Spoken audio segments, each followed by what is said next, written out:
All right, everyone. It's Ron Toy with the Ron Toy team at Cross Country Mortgage, giving you your Monday mortgage market update. We're up 9 basis points, which is great. We're in the right direction.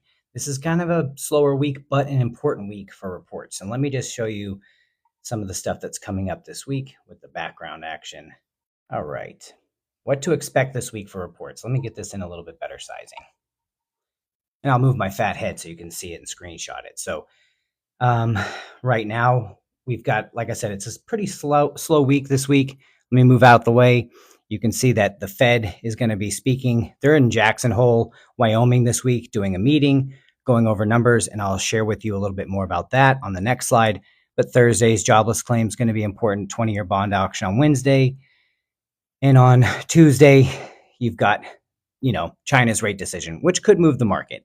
This is super important stuff to make sure you know what could impact rates so that when you're shopping, you have a good rate lock strategy call. So if you're a person who's looking to buy a house or who's building a house, this is a good information to know so that you can communicate with your lender and ask them what their plans are with your rate lock strategy, because the market is rebounding it already has rebounded over 250 basis points since the beginning of July. But let me just show you a little bit more back information so you have it. Let's get this queued up just so you can see the market. Oh, that's a little bit too big. There we go. So I highlighted a couple things. So this is about the market, 9 basis points.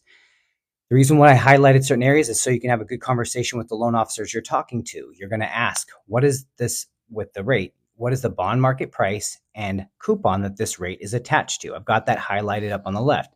The UMBS 30-year 5.5% is pretty much what everybody's trading on. The bond market price, 100.66. Why this is important? Because as you see on the different times, the market moves. On the candlestick indicators on the right, if it's up and it shows like a little candlestick wick pointing up, it means the market dropped that day.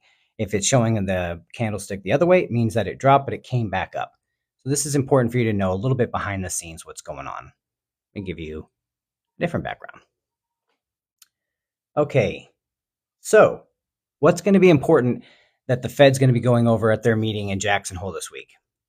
Back in 2023, core PCE, which is the Fed's favorite measure of inflation, was 4.3.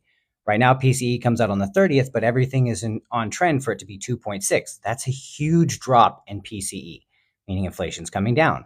Core CPI in July, back in their meeting last year in August of 2023, it was at 4.7. It's at 3.2. Unemployment rate, that's gone up, meaning their monetary tightening policies have been effective. It's gone up almost a whole point. This is important because the Fed's been waiting to cut their Fed fund rate for job loss, for a negative job report. But we've been adding jobs, which is good. But for the Fed, their policy, their monetary tightening policy, that's going to be the indicator, if a major indicator for them, if it's been working. Never mind the fact that we've dropped so much in inflation, but as you can see, 10-year Treasury, it's down from 2023 from 4.15 to 3.90. The Fed's fund rate hasn't changed in a year. Even though we've made this much progress, they haven't changed, and this is why we are hoping for and expecting a Fed rate cut. Thanks everyone who's joining. I'm Ron Toy with the Ron Toy team. I'm a licensed residential mortgage loan officer here in Texas, helping update people about the markets, what's going on, so that you understand what can impact mortgage rates, because there has been so much volatility in the rate market over the last few months and year. This is important to track, because if the Fed cuts the Fed fund rate like they're suggesting and proposing in September, that could be really awesome for the markets. And so let me show you a little bit more what I wanted to cover about the meeting. Got that, got the market, got the calendar. Perfect. So now I've got all that. And why I say this, because with the recent discussion with the NAR settlement, a lot of people are freaking out. But again, I share this on every one of my lives about the home price appreciation data. Now, there's an effort to try to help slow down appreciation data because home prices are really high across the country. Now I think it's over 236 cities where the median home price is over $1 million. That's scary. But see, this is the home price appreciation data since 1942. This is super important because when people are out here telling you that home prices are going to drop 15% in the next 12 months, they're lying to you. The only time in our nation's history since 1942, and we've seen wars, recessions, gas shortages, fuels, all the stuff throughout all our history since 1942. Only time prices went down, 2007 through 2011. Screenshot this if you want. And then 1990. Yes, some years it goes flat, but so what ends up happening, if you look at 2020 and 2021, home price went up 10% and 19%. That's huge. Now, 2023, home prices appreciated 5 to 7%. Right now, we're on track year over year for appreciation to be up 5 to 7%. So when people are seeing home price cuts, doesn't mean that the value of the home necessarily has dropped. It's that the appreciation is slowed. So the price of that home is still worth way more than 2-3 years ago, which is might not be 20 or 30% more.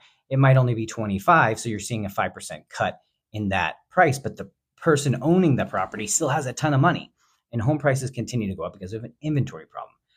I want this so you guys can make informed decisions and feel empowered in your decision to move forward. But also, if you're a realtor or a lender on here, this helps you to have good conversations with your clients to be able to like say, hey, look, I was on a live today and this guy showed the home price appreciation data since 1942. Did you know that home prices have only gone down 6 times in the nation's history?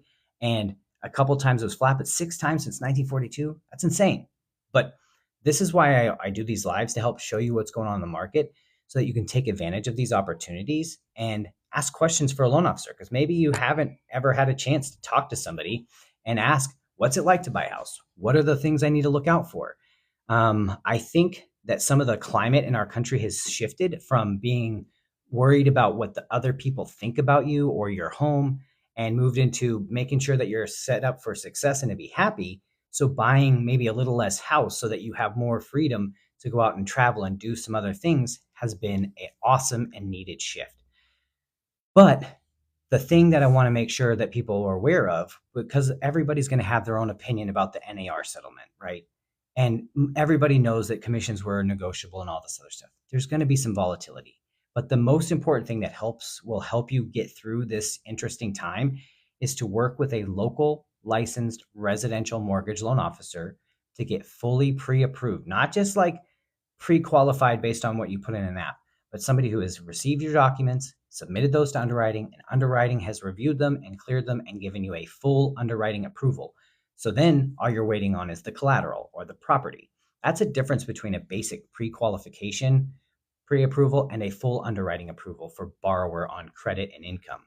That's what most listing agents are going to want to see right now, before accepting an offer, because they want to make sure that their clients are not taking an offer that isn't going to be able to close. So if you have questions about that, let me know. Put it in the comments. Thank you, everybody who's joining. I'm here to answer questions. If you have questions about the market, is it the right time to buy, home price appreciation, share what you want in the comments. I'm here to help. I want to make sure I'm adding value and chiming in with at times that makes sense for everybody. I've been playing with different live time sessions, like doing at noon, because most people are on lunch breaks, I figure. So this is a good time to jump on, get some information, pretty much do this every day, and will be throughout the rest of the year around this time. But I also want to try doing it in the evening. So let me know in the comments too, what time works best for you all with the live. Do you like it at lunchtime? Do you rather it in the evening? And go from there. So just looking, but I like to keep people updated during the day as well, so that they can have these conversations, especially if you're under contract with a builder. Maybe you can do a float down if there has been enough rebound in the market for you, depending on when you locked. Jesus, what else do I need to cover on this live? So we talked about the Fed's favorite measure of inflation's PCE. That comes out on the 30th. But this week they're meeting in Jackson Hole for their annual meeting. And on Friday, Powell speaks and gives an update. And then that's where a lot of people in the market are looking for hints if they're going to cut the Fed fund rate. And I showed you the graph before about measuring the difference between when they met in 2023 in August and right now. And every indicator shows that inflation is way down, on track for their 2% target. And the job market has shown signs of weakness because it's up almost 1 point more than it was last year for unemployment. So we're hoping that they cut the Fed fund rate so that we see a rebound in the market even further than where it is now. Because let me just show you the markets one more time so you have this information. And then I'm going to leave because my wife just got home from her convention. So let me show you the markets.